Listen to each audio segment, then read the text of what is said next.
जय माता दी बहनों। हमारे यूट्यूब चैनल जय माँ कैला देवी में आप सभी का स्वागत है। तो बहनों, आज हम सुनेंगे भाई दूज की दूसरी कहानी। दीपावली के दूसरे दिन गोवर्धन की पूजा होती है और गोवर्धन की पूजा के दूसरे दिन भाई दूज आती है। उस दिन दो कहानी सुनी जाती हैं। बहुत जगह पर चार कहानी भी सुनने का नियम है। तो यहाँ पर हम भाई दूज की दूसरी कहानी सुनेंगे। कहानी इस प्रकार है। सास और बहू थी और बेटा था। एक दिन सास मायके जा रही थी, सो बहू से बोली कि बहू, मैं मायके जा रही हूँ, तुम मेरी नौनी पौनी सोनी को मत लटा गटा देना। बहू बोली, ठीक है। अब तो बहू गर्भवती थी तो उससे झाड़ू नहीं लगती थी, तो वह सोनी से खड़ी खड़ी ही झाड़ू लगाती तो उसकी सीखें बिखर जाती और नौनी पौनी का उसको खाने का मन चलता तो वह खुद खा लेती। सास मायके से लौटकर आई तो उसने अपनी नौनी पौनी और सोनी के बारे में पूछा तो बहू ने कुत्ता बिल्ली खा गए होंगे और कुत्ता बिल्ली का नाम लगाया। तब कुत्ता बिल्ली बोले कि देखो, खाया तो खुद ने, हमारा नाम लगाया है, इसको दंड देना चाहिए। एक दिन उसका पति किसी काम से बाहर गया था तो कुत्ता बिल्ली राजा का पीकदान, राजा के कपड़े, जूता खींच कर ले आई, उसके कमरे में डाल गई। सास ने देखा कि बहू अब तक जगी नहीं है तो वह बहू को जगाने आई तो देखा कि कमरे में राजा के कपड़े जूता पड़े हैं। मन में सोचा कि बहू घर में रखने के लायक नहीं है। जब बेटा आया तो बेटा को सारी बात बता दी और बोली कि इसको खोद गड्ढा गाड़ के आ जाओ और इसकी आंखें निकाल कर के मुझे दिखाओ, तभी मैं अन्न पानी खाऊंगी। बेटा ने माँ की बात मानी। वह अपनी पत्नी को घने जंगल में ले गया और एक गड्ढा खोदने लगा और सुबह से शाम तक हो गई। वह कितना भी नीचा गड्ढा खोदे लेकिन वह छोटा हो जावे। तब उधर से महादेव जी और पार्वती जी आए और बोले कि मूर्ख क्या कर रहा है। बेटा बोला कि मेरी माँ ने कहा है कि इसको खोद करके गाड़ आओ और इसकी आंखें निकाल कर ला देना, तभी मैं अन्न पानी खाऊंगी।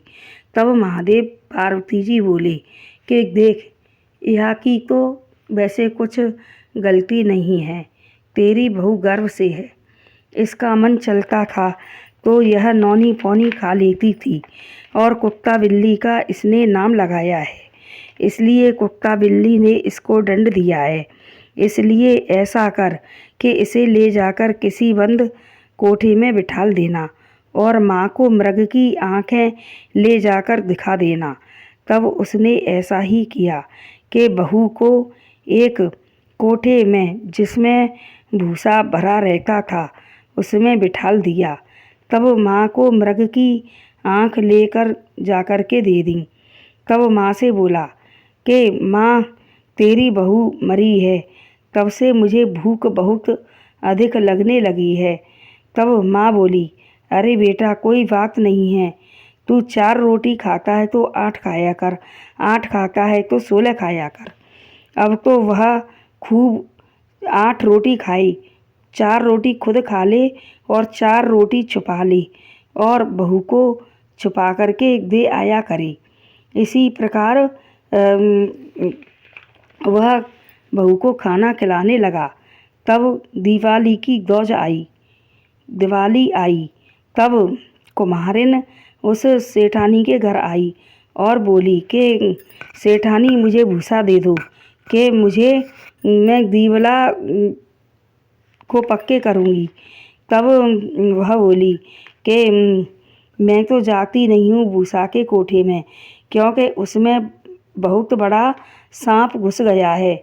मेरे बेटे ने मना करी है उसमें जाने की, क्योंकि मुझे डस जाएगा। तब कुम्हारिन बोली कि तुमको सेठानी खुद का तो प्यारा है, खुद की जान तो प्यारी है, लेकिन बेटा प्यारा नहीं है, ला मैं जाती हूँ, मैं ले आऊँगी। तब कुम्हारिन खुद गई भूसा लेने के लिए। तब उसने देखा कि बहू बुसेरे में लेटी हुई है और उसके बगल में लड़का सो रहा है और बहू नला पड़ रही है। तब वह दौड़ करके आई और बोली कि सेठानी, तुम्हारे तो नाती हुआ है। सास बोली कि मेरी काहे के लिए हंसी कर रही हो, मैंने तो अपनी बहू अपने ही हाथ से मरवा दी। तब वह हाथ पकड़ करके ले गई तो देखा कि वह लेटी हुई है और नाती के सिर पर नौनी पौनी रखी हैं और बहू नला पड़ रही है। तब जल्दी से सास ने नाती को छाती से चिपका लिया।